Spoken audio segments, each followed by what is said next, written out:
জাতীয় সংসদের ইতিহাসে যুক্ত হল এক অভূতপূর্ব ও নজিরবিহীন অধ্যায়।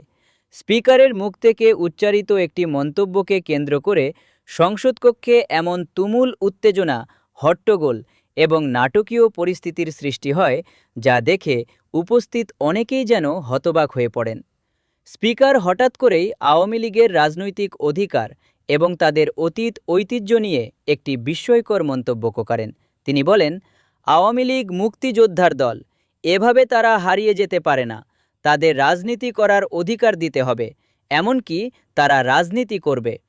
স্পিকারের মুখ থেকে এই বক্তব্য বের হওয়ার সঙ্গে সঙ্গেই পুরো সংসদ কক্ষ যেন উত্তপ্ত হয়ে ওঠে। বিরোধী দল এবং অন্যান্য দলের সংসদ সদস্যরা একযোগে নিজেদের আসন ছেড়ে দাঁড়িয়ে তীব্র প্রতিবাদ জানাতে শুরু করেন। স্পিকারের এই অবস্থানকে পক্ষপাতদুষ্ট ও অগ্রহণযোগ্য বলে দাবি করে তারা উচ্চস্বরে প্রতিবাদ করতে থাকেন। বক্তব্যের পরপরই বিরোধী দলের সংসদ সদস্যদের একটি অংশ স্পিকারের ডায়াসের সামনে গিয়ে অবস্থান নেন।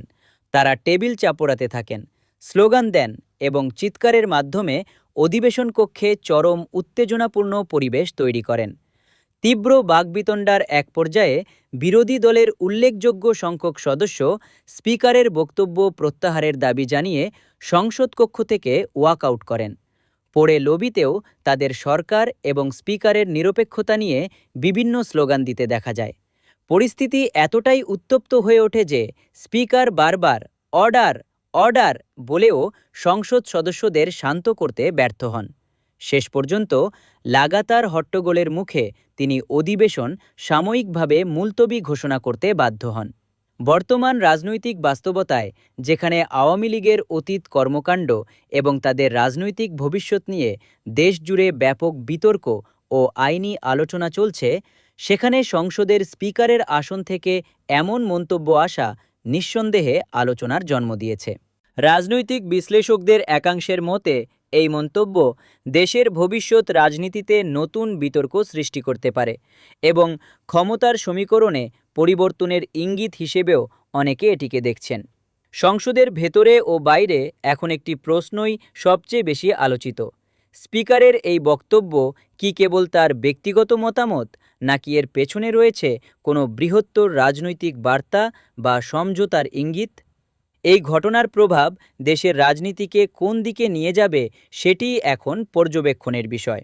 2024 সালের গণ অভ্যুত্থানের পর থেকে বাংলাদেশের রাজনৈতিক অঙ্গনে সবচেয়ে আলোচিত ও স্পর্শকাতর প্রশ্নগুলোর একটি হল, আওয়ামী লীগ কি আবার রাজনীতিতে ফিরতে পারবে? যদি ফিরতে পারে, তবে সেই প্রক্রিয়া কেমন হবে? এটি কি রাজনৈতিক সমঝোতার মাধ্যমে সম্ভব হবে, নাকি আইনি ও বিচারিক প্রক্রিয়ার মধ্য দিয়েই দলটির ভবিষ্যৎ নির্ধারিত হবে? বর্তমান পরিস্থিতি নিয়ে রাজনৈতিক বিশ্লেষক এবং আইন বিশেষজ্ঞদের অনেকেই মনে করেন, আওয়ামী লীগের রাজনৈতিক ভবিষ্যৎ এখন বিচারিক প্রক্রিয়ার সঙ্গে ওতপ্রোতভাবে জড়িত। বিগত জুলাই-আগস্টের হত্যাকাণ্ডের ঘটনাকে কেন্দ্র করে দলটির বিরুদ্ধে মানবতা বিরোধী অপরাধ সংক্রান্ত অভিযোগ উত্থাপিত হয়েছে।